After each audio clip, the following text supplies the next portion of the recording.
দুপুরবেলা একটু রেস্ট নেবো ভেবেছিলাম। তুমি তো জানোই আমার দুপুরবেলা ঘুম একদম পোষায় না, শরীরটা আগে ভালো ছিল না, ঘুমটা এসেও এলো না, গায়ে হাত পা প্রচন্ড ব্যথা, দাঁতে ব্যথা হচ্ছে, তার সঙ্গে একেবারে এদিক ওদিক দিয়ে সব দিক দিয়ে 12টা বাজিয়ে দিচ্ছে, তার সঙ্গে আবার পেটের গন্ডগোল। এরই মধ্যে একটা কিন্তু ভালো ব্যাপার আছে জানো তো তনু, অত গরমের মধ্যে যখন কালবৈশাখী আসে, যেমন সেদিনকে বাতায়নে যাওয়ার সময় হয়েছিল বা তারও আগে, পুরো কালো করে এসছে, ঝড়টা উঠবো উঠবো করছে। আর তুমি তো জানো আমি ঝড় বৃষ্টির সময় বাড়ির জানলা দরজা বন্ধ করি না, আমার ভালো লাগে না।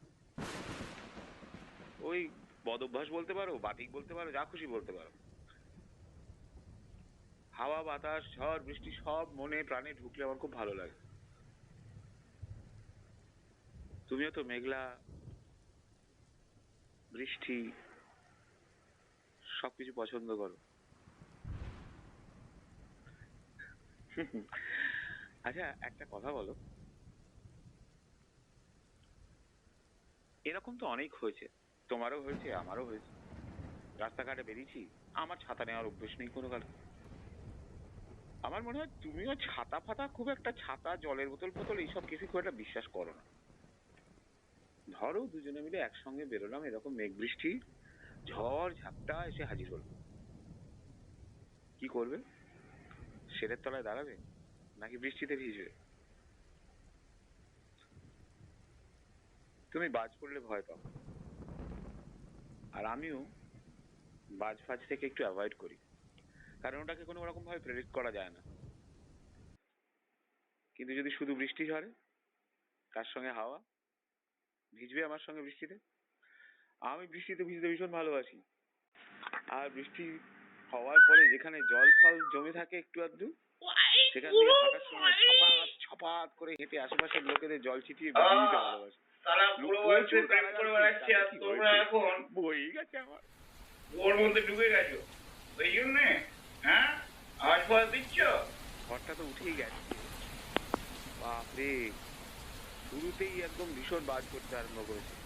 তুমি থাকলে অত ভয় নেই, ভয় পেলে কি করতে? কিছু মনে করো না। আচ্ছা শোনো, এ মাইরি কি শুরু করে দেবে, হাত পা ফাটিয়ে দেবে তো। সবকিছুর সঙ্গে মানুষের মনটা মিশে থাকে তো, যারা বর্ষাকাল ভালোবাসে, বৃষ্টি ভালোবাসে। আমার একটা অদ্ভুত অনুভূতি হয় চিরকাল, যবে থেকে বড় হয়েছি,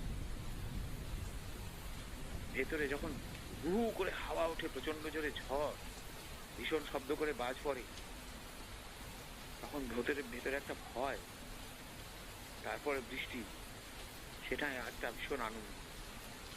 গাছগুলো দেখি নুয়ে পড়েছে, আসলে প্রকৃতি আমি ভালোবাসি। আর তোমার চোখ দুটো দেখলে না, সেখানে আমি প্রকৃতিকে দেখতে পাই। কিছু মনে করো না, তোমাকে আমি প্যাম্পার করছি।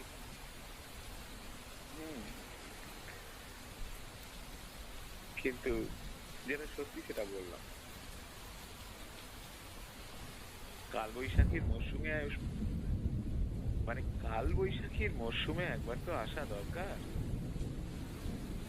এটা যদিও ঠিক করে বলা যায় না যে যেদিন আসবে বা যেদিন যাব সেদিন কি কালবৈশাখী হবে কিনা, কিন্তু যদি হয়,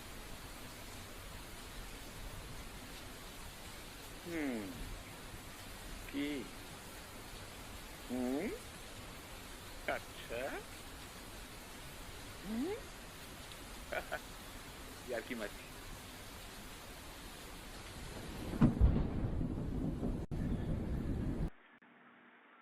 তবু কাজল নয়না হরিণী